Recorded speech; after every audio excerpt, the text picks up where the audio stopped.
It's time for this week's episode of Brandon Sports Talk, featuring in-depth interviews from those who are trending in the world of athletics. And now, here's the host of Brandon Sports Talk, Brandon Pate.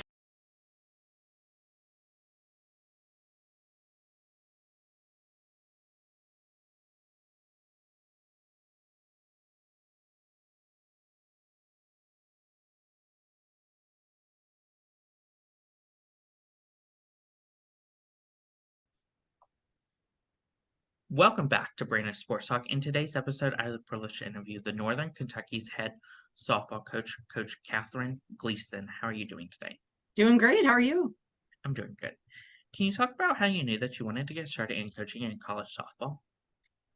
Well, I think it goes back to high school when I knew I wanted to coach. I was a freshman volleyball player, and we ran a camp for 7th and 8th graders or even younger.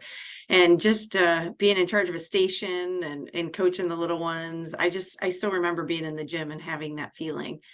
And and then throughout college, just playing and having the privilege to play college softball. And as I got closer to graduation, I thought, I want to give young women the same experience I had. And that is what really drew me into coaching. If I could have other people experience what I did as a student athlete, and you get to stay in college for the rest of your life, it's a pretty good experience. So that's really, it started in high school, but then matriculated even into college. How was your experience like going to Michigan and getting to play for the Michigan Wolverines for their softball team?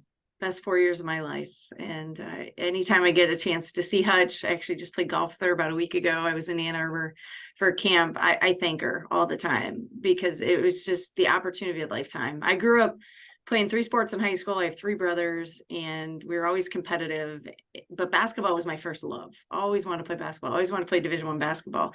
Well, as recruiting comes around, no Division I basketball teams were knocking on my door, and softball seemed to be more that was coming into my house and giving me offers. And I actually didn't sign till late May. I actually signed about a week before I graduated from high school. Now times are different. Recruiting was different back in the day.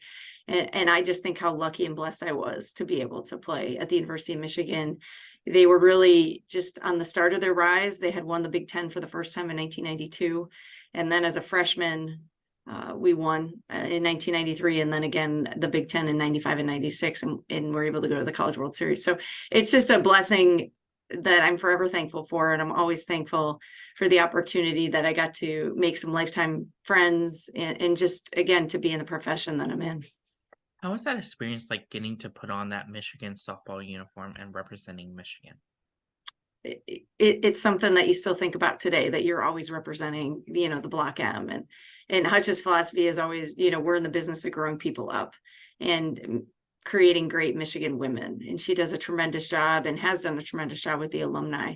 So just to put on that uniform every day, to think that you're playing Division I athletics, I think I appreciate it now later in life than I did at the time. I go back to college in a second to play. We didn't have ESPN or live streaming and those things. So we don't have a lot of video, or even the College World Series. I think the last game of each in 95 and 96 were broadcast on ESPN. But I think just putting on the Michigan uniform and just being able to represent something bigger than yourself is something that I continually cherish. As a player, what was that experience like going to the College World Series in 95 and 96? Well, in 95, I can tell you, we had to play Notre Dame on the Sunday. We didn't have super regionals back then. We had regionals, and I knew we had to beat Notre Dame had to beat us twice to go into the College World Series. And in 93, we had lost to Southwest Louisiana, who they were called at the time. Allie Habits was on the team, the Alabama assistant coach, and Patrick Murphy was the assistant coach at the time. And I remember that feeling our freshman year, not winning and going to the College World Series and having that sit in our gut. So in 95, I remember going to bed the night before thinking, no one can beat us once, let alone twice. And I don't know if it was in the first or second inning. I have to go back and read the history books, but Kelly Kovac hit a 3-run home run. Kelly Kovac Shanley, now the head coach at Ohio State, hit a 3-run home run to take us. And I just knew right then and there that we were going to the College World Series. And there's no better feeling than to make it, to that spot. That's where everybody wants to go, and to play in Oklahoma City. And little known fact that in 1996, the College World Series was not held in Oklahoma City. It was actually held in Columbus, Georgia. So I only got to play 1 year in Oklahoma City. In 96, Atlanta, Georgia was hosting the Olympics. And so they wanted a practice run in Columbus, Georgia, where the games were being held. And so the 1996 College World Series were actually held in Columbus, Georgia. So that is where I got to finish my career in 1996. What was that experience like, getting to go to the College World Series 2 times in a row and getting to compete? Well, it's pretty cool, because I had gone as a player 2 years in a row, and then I got to go as a coach. My first 2 years in the coaching profession, to go right into the College World Series, I said, how can it get any better than this? And we had Danielle Henderson, an Olympian and just an incredible pitcher. I still think back, we should have went 3 years in a row with her. She was incredible, and just took this, little small school from Massachusetts to the College World Series. And I think that's one of my proudest moments, is just being on that stage as a coach, to coach on that field in Oklahoma City. Because again, that's every little girl's dream, is to not only play at the College World Series, but also be there, as a coach. And I think there's few and far between people that have done that. And so I'm thankful for that experience. Thank you to Danielle Henderson, who's now the head coach at the University of Massachusetts, to bring us there. What was that experience like for you to go to UMass to get started in your coaching career? At the time, Elaine Sortino, who was the head coach at the time, she interviewed me. Unbeknownst to me, I had interviewed with Mona Stevens, who was going to take over the UMass program. Elaine was going to retire back in 1996. And Mona Stevens actually hired me to come to the University of Massachusetts. And about a month before the school year started, she got the job at her alma mater, the University of Utah. So Mona left. She offered me to come with her to Utah. My dad said, we're not moving to Utah. We're going to go to Massachusetts. So Elaine stayed on, ended up coaching, I think, 20 more years at the University of Massachusetts. So it was never in the cards for her to retire. And I didn't really know Elaine. So it was an eye-opening experience, because Elaine was also a senior women's administrator, and I was a first-year coach. I didn't know anything. It was just the two of us. And it was rough. I can tell you, I was thrown into the fire. I'm very thankful for that experience now, but I remember calling Hutch and Bonnie at Michigan saying, do I get the buses now? Do I get the hotels? When do I do this? When do I do that? And I'm very thankful, because it did throw me into the fire, and I got to learn a lot and do a lot. And Elaine allowed me a lot of freedom. But to work with her, the Hall of Fame coach, all the College World Series experiences that she had, championships, Atlantic 10 championships, was incredible. And it just a mentor toward me, and always took me under her wing. I've been really blessed and thankful for that experience to start my coaching career there. During your time at UMass, what was that experience like, getting to coach the U.S. and Canada Olympian? Well, at the time, we didn't know they were going to be Olympians, but, Elaine Sortino is an incredible pitching coach, and she definitely developed them. But both, I think Danielle and Kayla were just, you just knew that their desire and their competitiveness and their passion was going to take them far. And so for them to be able to have that experience as Olympians is just a proud moment as a coach, to see them represent the country. And, Sarah Plord could have definitely been on the Canadian team as well down the road. She was definitely in that mix, So yeah, UMass is some places are called cradle of coaches. There's cradle of pitching staffs to have them, but it was all Coach Sortino who developed them and helped them rise to that occasion. Of course, at UMass, what was that experience like in 97 and 98, going to the College World Series as a coach? Well, in 97, when we won, we actually hosted the regional at our field. Again, we didn't have super regionals. In Colorado State, Candy Letts was the coach, and she reminds me of it when I see her sometimes, that we won. One of our little slappers hit a ball into the infield, and she actually slid head first into first base, which was we never encouraged that. and she slid head first. They called her safe, a run scored that ended up tying the game. And then Tracy Ogier came in and scored the winning run off of a Kimmy Guttridge bloop into left field. And I just remember crossing the field to Elaine, who was coaching third. And it was just unbelievable to see this little group of, kids that weren't recruited. They're from New York and Massachusetts and Connecticut, kids that don't get recruited, that to have that dream of winning an NCAA regional championship to go to the College World Series. And it was like a Disney World story ending to the season. What was that experience like for you to go to Purdue to become their assistant coach? Purdue was home for me. I'm from the Chicago suburbs, so my cousin had gone to Purdue. I've always loved Purdue, but when I was, growing up, Purdue didn't have a softball team. And when I was a freshman at Michigan, my assistant coach was Carol Bruggeman, who's now our NFCA executive director. And I remember halfway through the year, she came into the locker room and told us that she was leaving Michigan and she was going to go start the Purdue program. And we were all very upset because we loved Brug and knew this was a great opportunity for her. So she moved on to Purdue and was there, I guess, 7 years. And after UMass, I had coached at UMass for 4 years. And then to finish my graduate degree, I went back to the University of Michigan to finish my master's degree and do an internship in the marketing department. And during that time, I thought I wanted to do marketing. A couple months in, I thought, no, I miss coaching. I want to get back into coaching. Carol Bruggeman called me, I don't know, April, May, and said, hey, I might have a position open. I don't know if you're interested. I'm not sure she even got the word interested out. I said, yes, I'm definitely interested. And so it was a reunion to go back home, to go back to, closer to home, and to work with Carol and to work with Christy Knoyer and Brooke Monroe. It was incredible. And to be part of that building program at Purdue. Of course, being from that area, what was that experience like going back home and being a part of a new program? It was great to be part of a new program. And Carol is such a positive, energetic, just a wonderful person and human being to work for, but then also to coach with. And Carol always made sure that, it was always we were coaching with her, not for her. And, being closer to home, like I said, I have 3 brothers, and my second brother was having his first child at that time. So just being the proximity to drive 2 hours and see my nieces is still something I'm very thankful for. And my oldest niece, actually, who I moved home to see as she grew, just graduated from Purdue 2 years ago. She was a member of the marching band. So all comes full circle. How was that transition like from going from Purdue to becoming the associate head coach at Michigan State? That was a tough leave, to leave Carol Bruggeman and to go to Michigan State, which is obviously a University of Michigan rival.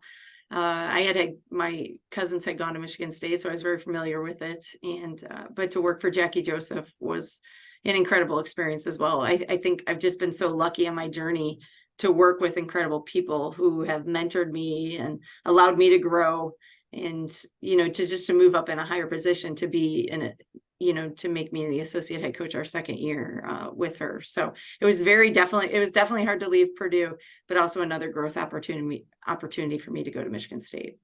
What was that experience like for you going to the Big Ten and getting to coach at Michigan State? I love the Big Ten, and that's, being from the Chicago area, it's Big Ten country, Notre Dame country, but also Big Ten country. And so you're just very familiar with the schools, and, getting to know the Michigan State traditions and all that they do, as they call it, the school down the road. So it's very hard to play the University of Michigan, your hometown school, my home school, but it was also just it made it easier because Coach Joseph and Hutch are very good friends, and they just know it's competition on the field. And then, we can be friends and colleagues off the field. For you, what was that experience like getting to return back to UMass in 2019? It was a great experience to go back and coach with Coach Sortino. I never imagined that I would move back to the East Coast, and sometimes we don't know why things happen. I had been there about 6 months when we realized Coach Sortino had been diagnosed with cancer. And so that was in February. so you think about, why am I here? And then you realize at that moment, this is why I'm here, to be with her and to help her continue to take this program to new heights as she struggles and fights, cancer and battles that. And so I was very lucky to spend 2 years with her there. We ended up winning the Atlantic 10 championship and going to the NCAA tournament in Columbia, Missouri for that regional. And then from there, that's where I moved on to Boston University. So again, hard to leave, but I knew that time was special, that I got to spend with her those last 2 years. As a coach, what was that feeling like the first time you became a head coach and coming to Boston University? Oh boy, many emotions. Scary. You think but you don't know. I know I called Jackie and Hutch and Brugg and told them, you don't know until you sit in this chair, and you think as an assistant. And as Jackie always says, it's easy to make suggestions, it's harder to make decisions. And I think as a head coach, you don't realize, or as an assistant, you don't realize all the things that head coach does, outside the office, or not only with recruiting, but with donors and the administration and with all aspects of the program, not only in the athletics department, but also outside onto the campus community and into the community at large. So it's a big learning curve. I'm sure I called those guys and said, I apologize a couple times, but they were also there to help me grow as a head coach. And it's also a fun experience because you get to develop your culture, and you get to bring in people that will fit into your culture and your program, and build that. And at Boston University, I was walking into a successful program already. Sean Rychek had done an incredible job, and people before him building that program. So Boston University was a great experience, just because the high level of academics and being a city school, that you're looking for a certain type of athlete to come there. Of course, when coming to Boston University, what was that experience like, as you said, getting to take over a successful program versus, let's say, rebuilding the program? Well, now that I've done both, taking over a successful program like Boston University, and then coming into Northern Kentucky, where we were transitioning from D2 to D1, they're definitely two different experiences. You really have to, the first thing I always say to them is that you chose Boston University and I chose Boston University. So those are two things that we have in common. And just, getting them to get to know you as a person and as a coach, and bringing in a staff that, because you don't want to go in there and change everything right away. You just want to get to know them and feel like what their traditions are. And this is what we do. And, even just, this is what we do for Thanksgiving or Christmas or things like that. So just learning them and learning them as people, I think is the biggest thing, is going into any program. During your time at Boston University, what were some of your accomplishments as the head coach?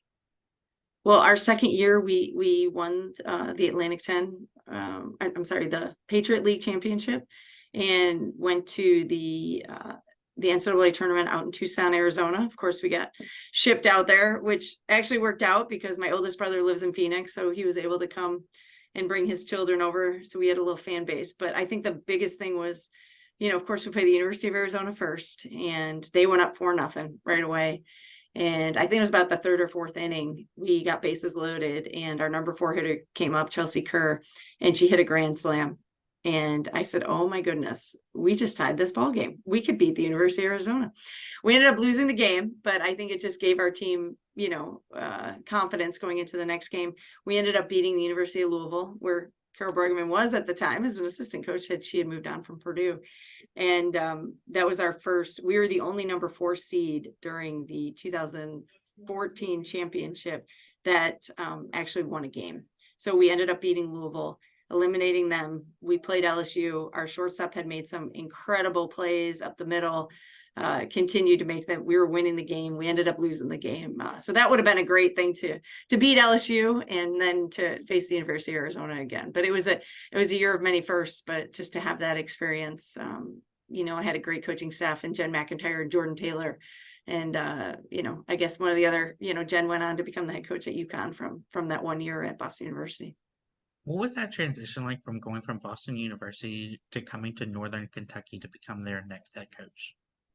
Well, first, it's going from a city to a suburb. I had never really, even though we're right outside Cincinnati, but we're a suburban campus. So moving back from the East Coast to the Midwest was a little different. Again, about 4.5 hours from Chicago, from my family and my home. So it was great to be a little closer again back home. But like I said, this was taking over a division. We were making that transition from D2 to D1. So it was definitely a challenge taking over, with all aspects of the program, from the academics to the athletics to just, elevating and seeing what other coaches had done on campus to make that transition. So it was definitely a challenge that I was excited to take on. And, again, to set the culture and to build it from what you wanted to do with it. What was that feeling like for you to get the call from Northern Kentucky to become their next head coach? It was exciting. It was really exciting. I had known some people that were in the athletics department that had a hand in helping bring me back to the Midwest, and to be at Northern Kentucky in the Horizon League, which is a league I'm familiar with, again, being from the Midwest. Although, especially UIC was in our league at the time, they are no longer. So I always knew we would get one trip home every other year to Chicago to play on their field. So it was exciting to get another head coaching job and to represent the Norse. What was that feeling like for you to get to step onto the Northern Kentucky softball field for the first time as a head coach?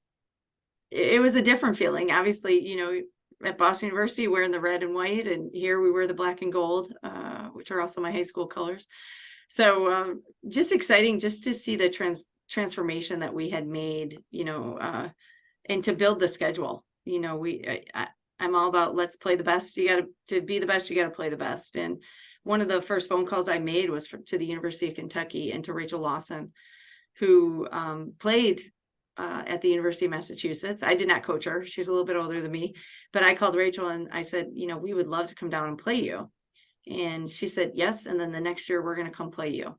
And I said, you don't have to come here. We just want the experience of playing in a big stadium. Our kids play. And she goes, no, she goes, you know why? We're going to switch off every year because it's good for softball. And at that moment, I was like, wow, that is true. And so every time the University of Kentucky comes here, we have anywhere from 700 to 1,000 fans. And she's correct. I mean, we should have built more stands this year when they came to play us. I thought a couple years ago she might not come back. We had bases loaded with the winning run on third base. She had to bring in all 5 pitchers. Nunley, I think, finished out the game for them. But it's been incredible to have that relationship with her. And now with Holly April, who's the head coach at the University of Louisville, also a UMass grad, who played with Rachel. So we're, 3 of Elaine Sortino's people are here in the state of Kentucky, or the Commonwealth of Kentucky. Of course, what is that experience like, having that rivalry against Kentucky? It's pretty cool to be in the same state as them. We cheer for them and they cheer for us. I know Rachel says she watches some film on us before we play them, but it's just fun to see them succeed. And I know that, Rachel was, a big fan of ours during this run that we had this year, and also Louisville, because we have a lot of kids from the Louisville area. We have a lot of kids, to play them in the regional this year. We have a lot of kids, from Kentucky and from this area. So it's good to go down there and play in that stadium. So just always preparing our kids for that NCAA tournament, so they're not shocked when they do get to, a big stadium when you do play on the biggest stage. What does a typical game day look like for you as a head coach versus for your players? Well, for a coach, I'm a runner, so I like to get up and get my coffee and go for a run. It clears my head, and almost sometimes I wish I had a notepad while I was running, because he'd come up with new ideas. Maybe we should tweak the lineup. Who's going to start? Who's going to maybe use this person as a pinch runner or pitcher? So there's a lot of activity going on in my head while I'm doing that. And then, this last year we spent a lot of time with the pitchers and catchers watching film pregame, and then also with the hitters, so they can see that. And we take it, we're pretty loose. We want to be nice and loose for our team as a coaching staff. And so just preparing them, hopefully preparing them so they can just go out and play the game, getting there about 2 hours before, probably do film before that time, getting there, and then just relaxing and not rushing through anything, hopefully to, play the game and just enjoy the experience, because we built up to get to that point. As a head coach, do you have any game day routines and rituals before game day? Well, just the coffee and the running. I definitely run it doesn't matter where we are, anytime we're pulling into an away game and we're pulling into a hotel, I'm constantly looking, oh, there's a sidewalk, there's a Home Depot parking lot I can go run, because you never know where you are. So definitely one of my traditions is to run, have some coffee, see everybody in the lobby of the hotel, and then just prepare every day for, we get to coach a game every day. So how lucky are we? And so I've never lose sight of that. Can you talk about, of course, the culture that you've built for the softball program? Sure. Again, it's 8 years of building the culture. And I really think it's something that it's a lot of work, and it's something that you constantly, it's like watering the grass or watering your plants. You have to do something every day. And so I think we've gotten to a point where we still talk about it, but it's more of our actions of what we do. And we have 6 core values that we live by, and, just taking care of each other, talking and trusting each other.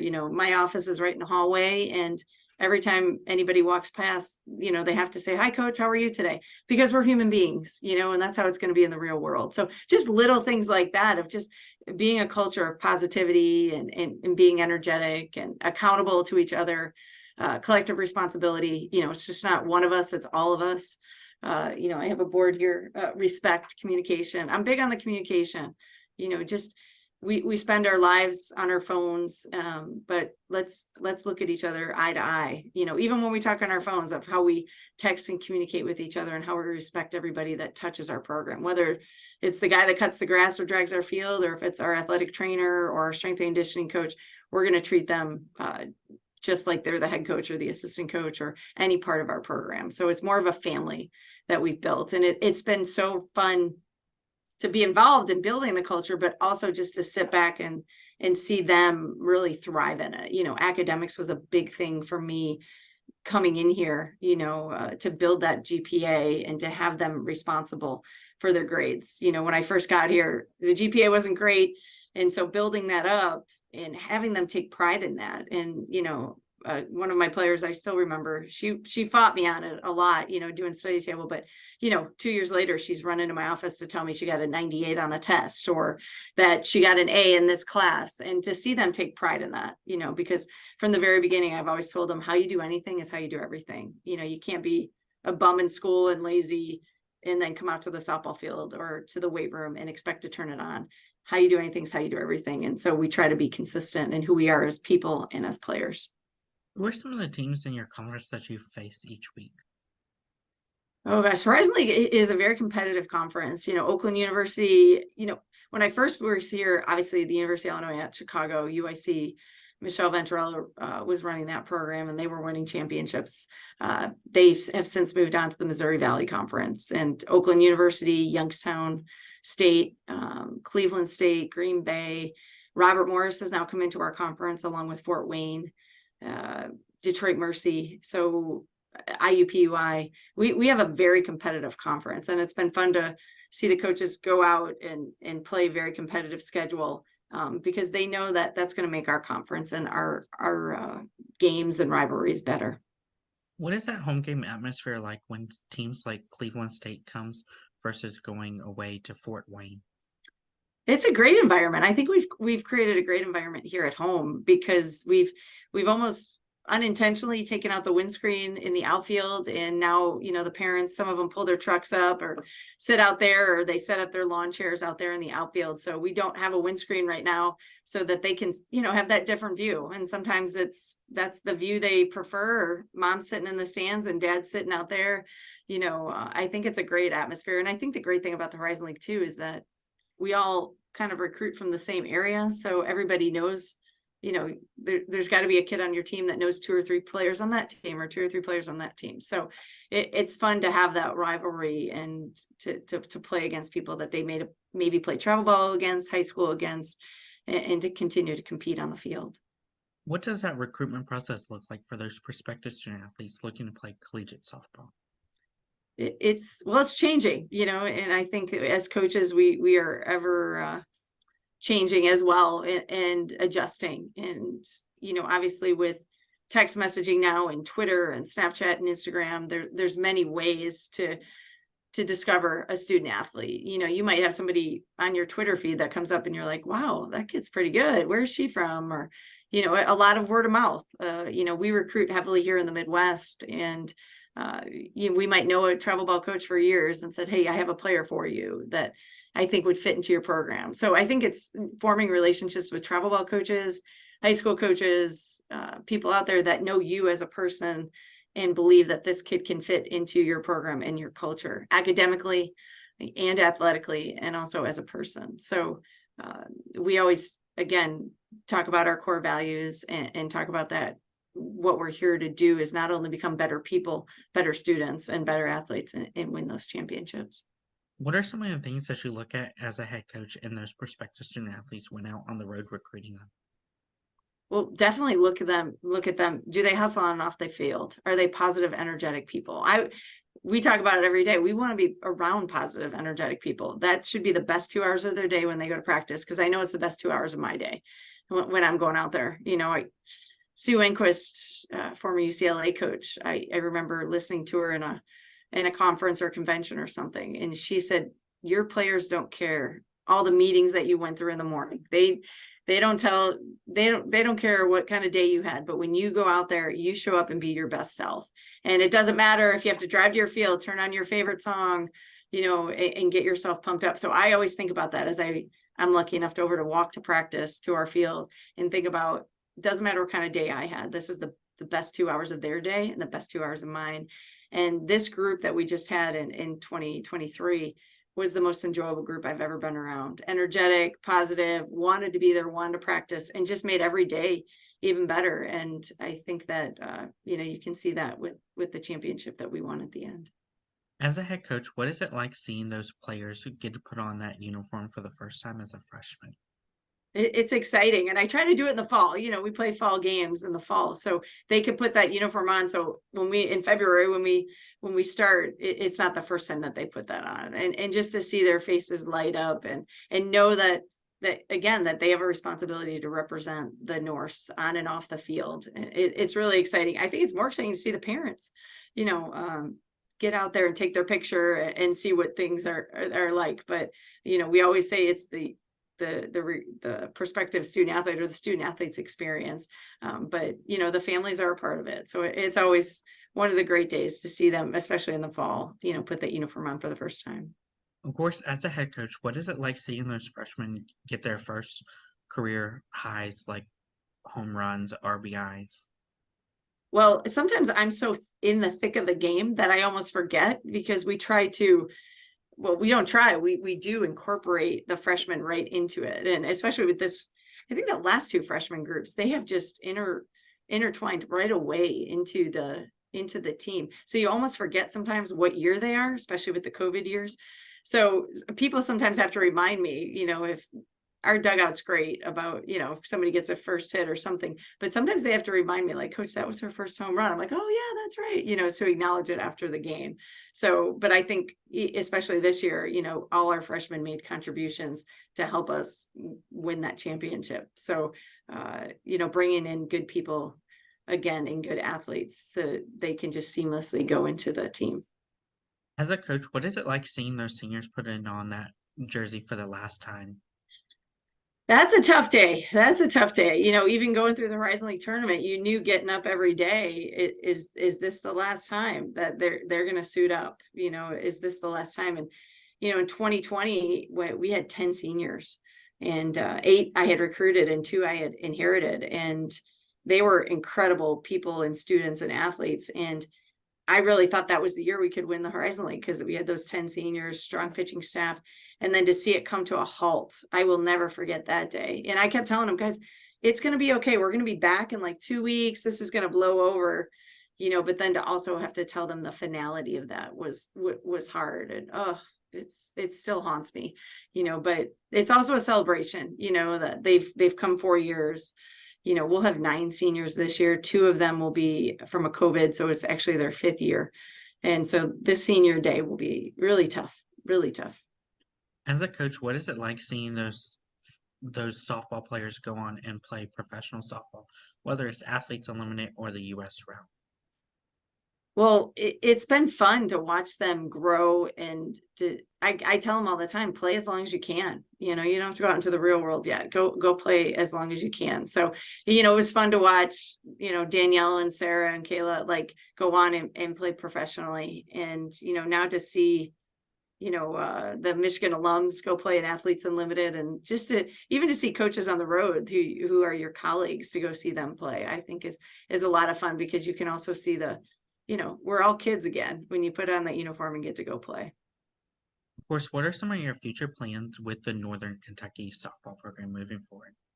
Well, continue to win championships. You know, I always tell every recruit when they come in my office, I have a ledge up here that's where the Horizon League championship trophy was going to go. And for 8 years, that was part of my recruiting spiel.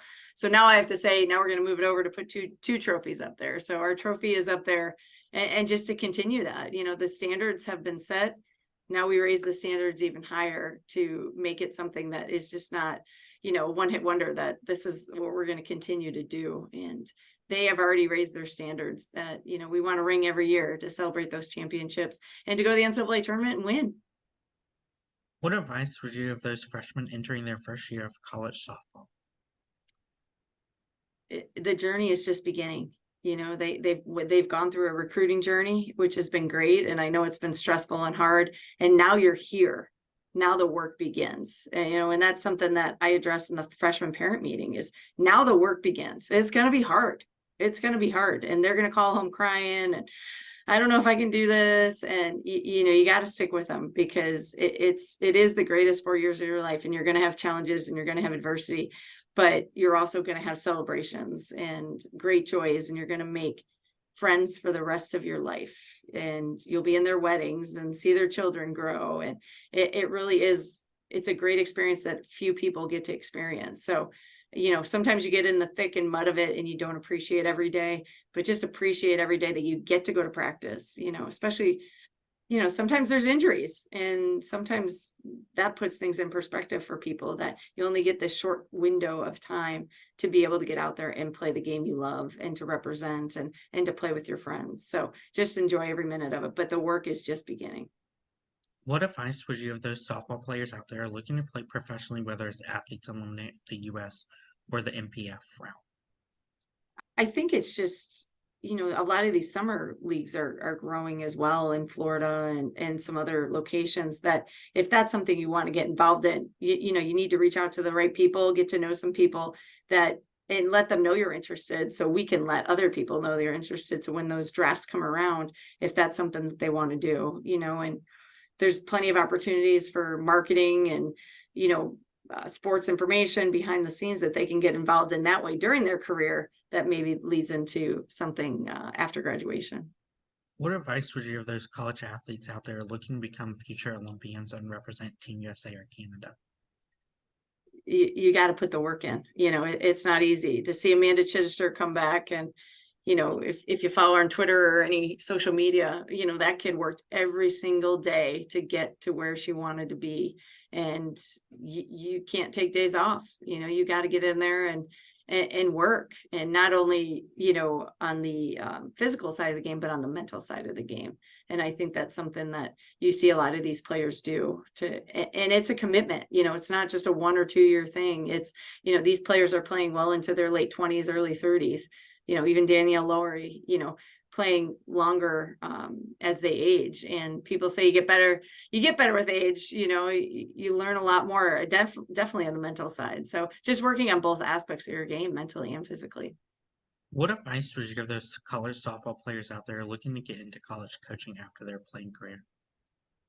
Work a lot of camps. You know, if you're interested, you know, first of all, let your head coach know, your assistants, because, you know, I always say the coaching profession is like a big office building, and we just see each other a couple times a year, whether recruiting or playing against each other. But we're the people that call up and say, hey, you know, I have a GA position opened. Do you know anybody? You know, and oh wait, I do know somebody. You know, I just had a conversation with Coach Lawson a couple weeks ago and Coach Himes about one of their grads who is looking to get into coaching. So it's just it's a small world of our profession, that we know everybody knows everybody, that if you're looking to get in, it's just a matter of saying you want to do it, working some camps, getting out onto college campuses, and then willing again to maybe start in a GA position or a volunteer position, which I guess we don't call it that anymore with the third coach, assistant coach, and just be willing to put in the work in and go. You might have to travel to Massachusetts and start your career or someplace else, and then kind of get to where you want to go eventually. What advice would you give those future head coaches out there looking to start and build their own program? Oh boy. Give yourself a break. When you do get the head coaching job, you got to give yourself a break, and you got to have an outlet. First of all, you have to have a circle of people that are close to you, that you can pick up the phone and call at any point in time and say, hey, I got this situation, I need to talk it through with you. Or I love to run, so that's one of my outlets. I mean, you got to take care of yourself before you take care of everybody in your tribe, your assistant coaches, your staff, and your players. So you got to take care of yourself. I remember when I first became a head coach at Boston University, and I had probably about a 20-25 minute commute, and every day I would drive home and just analyze practice every single day. We should have done this, we should have done that. And finally, I remember telling myself one time, you've got to stop. Just, it is what it is. Practice is over. Tomorrow we got to do better and make those adjustments instead of reliving it each and every day. But we're also coaches and we're also passionate people. But I think you have to realize the work-life balance of, again, taking care of yourself to be able to take care of your team and your staff. That's great advice. Where can my listeners find you at on social media, along with the Northern Kentucky softball program at? Well, I'm on Twitter. I'm not on Instagram or Snapchat. I'm on Twitter and Facebook, and I can give you those links. And then also, I know our softball program is on Snapchat, Instagram, Facebook, Twitter as well. Thank you again, Coach Kathryn, for your interview, and best of luck in your future with the Northern Kentucky as the head softball coach. Great. Thank you. It was great spending time with you today. Thank you. You can find Brandon Sports Talk on Instagram at Brandon Sports Talk, Twitter at Talk_Brandon, and you can find me on YouTube at Brandon Sports Talk. Don't forget to like, comment, and subscribe. Thank you again, Coach, for your interview, and best of luck in your future. Thank you. You've been watching Brandon Sports Talk. Please feel free to like, share, and subscribe to Brandon Sports Talk on social media and on YouTube.